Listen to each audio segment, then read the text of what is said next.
Mummy મેં તમને પહેલા જ કીધું તું ને, હવે હું છે ને તમારી હારે નહીં બોલું ને આખી જિંદગી નહીં બોલું. કેમ હવે મેં શું કર્યું? આ છોકરી મળી હતી મારી યાર લગ્ન કરાવવા માટે.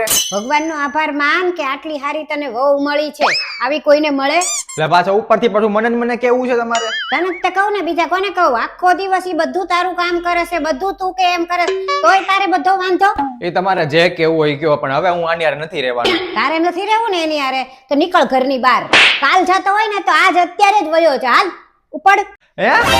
અરે આ બધું મારું કહેવાય. હવે આ ઘરનો છોકરો હતો તો વારસામાં બધું મને મળે કે કોને મળે? પછી અત્યારે આ ઘર મારી મરજીથી હાલે છે અને હું નહીં હોય ને તો વહુની મરજીથી જ હાલશે. તારું કાંઈ નહીં હાલે. હાલ રેવા દો મમ્મી, આને કાઈ નો કયો. ઈ તારા વિશે ગમે એમ બોલે અને હું કાંઈ સાંભળી લઉં? હું નહીં સાંભળું તારું કાંઈ પણ. અને એને જ તે કહીશ. મમ્મી ઈ તમારો છોકરો છે, કાઈ વાંધો નહીં. ઈ તો અત્યાર સુધીમાં મારો હારો છોકરો નથી બન્યો આટલા વર્ષોમાં, અને તું તો 1 વર્ષમાં મારી છોકરી બની ગઈ. કાંઈ વાંધો નહીં મમ્મી, હવે તમે એની બાજુ જ બધું બોલો. અને હવે હું તમારી હાટુ જે ઓલો સોનાનો સેટ લાવવાનો હતો ને એ હવે નહીં લાવું. પણ કઈ વાતમાં તને આટલો બધો ગુસ્સો આવ્યો? અરે મમ્મી, સવારમાં હું જયારે કસરત કરતો હતો ને ત્યારે મેં એને એટલું જ કીધું કે પ્રોટીન શેક મારું બનાવીને તૈયાર રાખજે, તો એને ના પાડી દીધી. એમ? તું આટલી કામચોર કેવી રીતે થઈ ગઈ? એટલું કામ ન કરી શકી? મારો છોકરો હારો છે કે તને રાખે છે? અરે રે, મારા છોકરાને આવી ક્યાંથી ભટકાણી? જોયું ને? બસ જો દરવાજો ખોલ્યો, હજી ઘરે પહોંચ્યો તે. હા હારું, હાલ તો પછી કરું તને હું ફોન. હા મૂકું. આવી ગયો તું ભાવિન? હા બસ જોજે આવ્યો.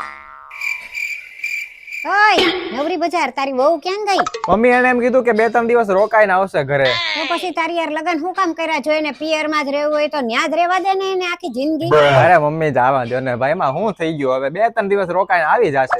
હવે તો હદ થઈ ગઈ છે હો. હવે મારે એની મમ્મીને કેવું પડશે કે આનું તમે કઈક કરો હવે. અરે મમ્મી ખોટું હું હવે નાટક કરો છો? હું નાટક કરું છું?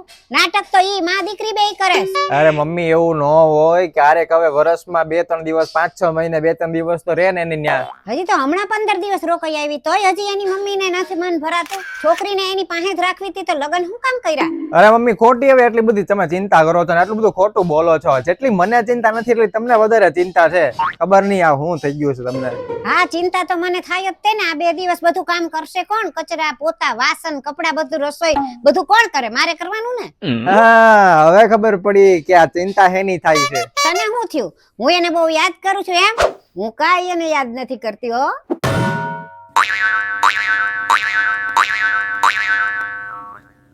ઓય અંદર ક્યાં જાસ? પાછો આય, મારી પાસે કામ છે. અરે પણ હવે હું છે મમ્મી. જો આ ઠંડી બહુ છે એટલે હું કાંઈ કામ નહીં કરું. કામ બધું તારે કરવાનું આવશે કારણ કે તું મૂકીને આવ્યો છું ને એને.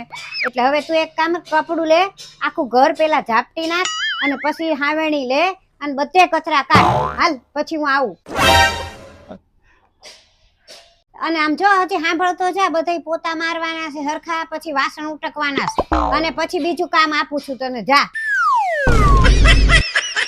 તો મમ્મી એક કામ કરું તો કે અલગથી વાળવાનું પોતા કરવાની બદલે છે ને હાવણીને પાણી પલાળીને એક હારે તે વાળી નાખો એટલે કચરો વળાઈ જાય ને પોતાય મરાઈ જાય એમ કરી નાખું.